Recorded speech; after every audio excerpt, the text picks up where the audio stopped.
Well, Sean and I were introduced at our elementary school as kind of the only musicians and in our school, and we started playing together. And we had gone through a series of rehearsal rooms and studio situations that kind of escalated. The rooms got bigger. I think we were actually in like a boiler room. Our first rehearsal room was like a closet, a storage heat room in a warehouse facility in Homestead. I mean, it was the most horrific place you could possibly set up to jam, but we didn't care. And that's kind of the beauty of being young and having hunger to be a musician.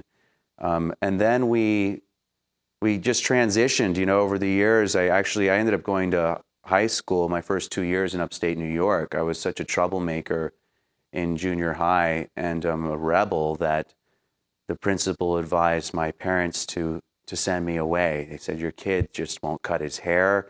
He's, blasphemous. I turned into one of those like real archetypal metalheads.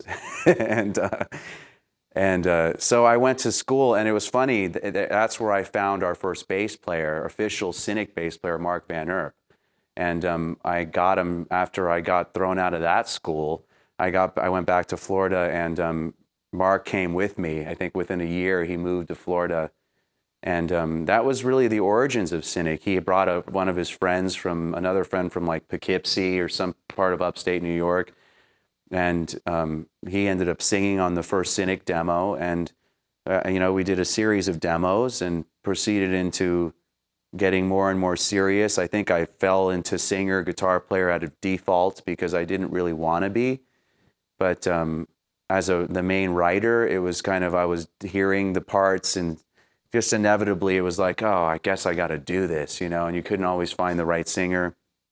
But so we ended up, we just did a series of demos, and I think we got a good buzz going, and we're active in the tape trading scene and the whole underground. And it was a really kind of cool time because there was, so much new music happening, and it felt like a whole new genre. It was like, post heavy metal. It was just like this new experimental extreme metal thing that was really exciting for us. And we were really active. I used to live for getting letters, I just couldn't wait to get to my mailbox and read the next letter from some kid in Germany who had this killer tape list of all these obscure bands. And I realized it hasn't changed. It's just the internet version now, But we got enough of a buzz. Curiously, I was telling Lisa today, there was a big championer of Cynic back in the day, and his name was Borovoy, who was the guy that created Blabbermouth. And he helped us a lot. He got behind us and started giving us a lot of press and got really just believed in us, essentially.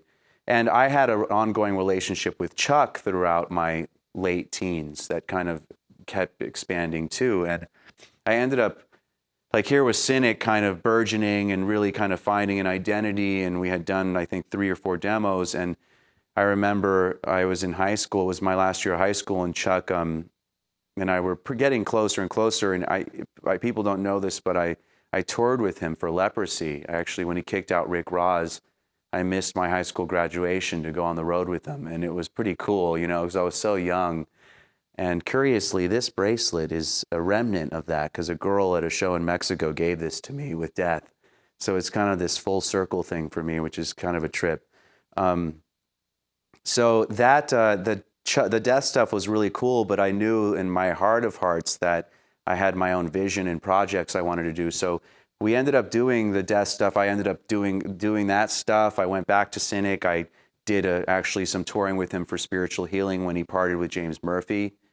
And then it seemed inevitable that Human would happen. And that was 91. I guess we rehearsed over 90, 91. And that was where really the turning point, because Chuck really brought us into the industry, essentially, as this burgeoning underground band. And here we were thrown into the limelight with death, and we made a really exciting record that was so much fun to make, because I don't think Chuck had that kind of relationship with his musicians ever, where we were actually friends. So we got to, and he was kind of coming to us in a sense as these little prog jazz heads to kind of push the envelope and take them somewhere else.